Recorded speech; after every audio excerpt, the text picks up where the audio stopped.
भारत किसी भी खुद फरेबी या गुमान का शिकार ना रहे। अगली बार पाकिस्तान का जवाब जो है इससे भी बरकरफ्तार और शदीद होगा, ये फील्ड मार्शल ने वाजे किया है। और साथ उनका ये भी कहना था कि तालिबान जो रजीम को वाजे पैगाम दिया है कि उनके पास फितना अल-ख्वारिज या पाकिस्तान में किसी भी किस्म का उनमें से किसी एक का इंतखाब करने के अलावा कोई ऑप्शन नहीं है। और मैं इस बात का एहसास करता हूँ कि पाकिस्तान एक अमन पसंद मुल्क है, ताहम किसी को भी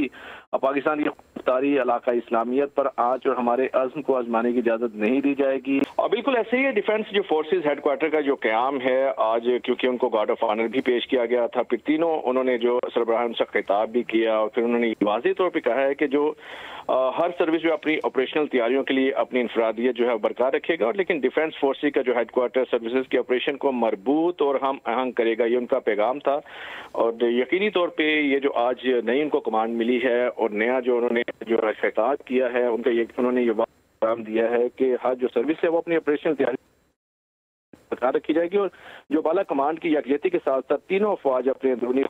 और तंजीमी ढांचा जो है वो बरकरार रखेगी। ठीक है फजल, ये आज का जो खिताब था, साथ ये जो पिक्चर सामने आई हैं और पूरी जो फवाज है वो मुत्तहिद है, ये दुश्मन के लिए भी बड़ा वाज़ेह पैगाम है बॉर्डर के पार भी कि पाकिस्तान जो है वो पहले से भी ज़्यादा मुत्तहिद, पहले से भी ज़्यादा जो है वो आज़म के साथ अब दुश्मन का मुकाबला करने के लिए एक कमान के नीचे है।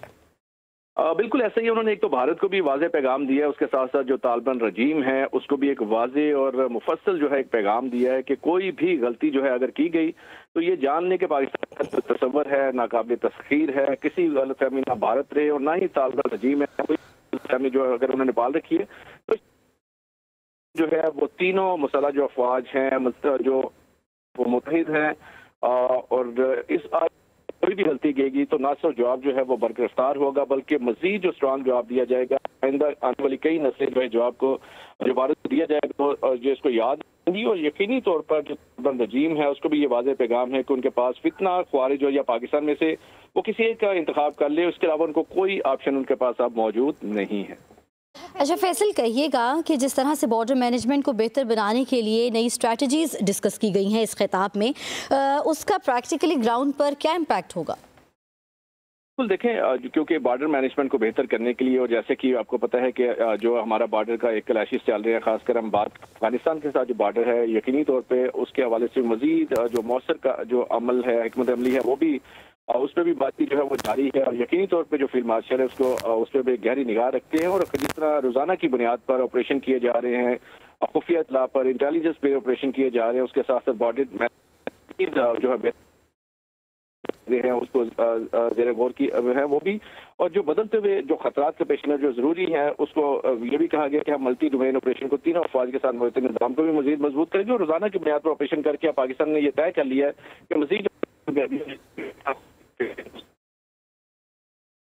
असल से दोबारा रब्ता करेंगे। आपको बताएं कि chief of defence forces field marshal को GHQ रावलपिंडी में गार्ड ऑफ ऑनर पेश किया जा रहा है, जबकि तीनों मुसल्लह अफवाज के दस्तों ने फील्ड मार्शल आसिम मुनीर को सलामी भी पेश की है। इस मौके पर पाक फ़िज़ाइया और पाक बहरिया के सरबराह भी मौजूद थे और उसके बाद एक तारीख़ी खिताब जो है वो चीफ ऑफ डिफेंस फोर्सेस की जानिब से दिया गया है। उन्होंने कहा कि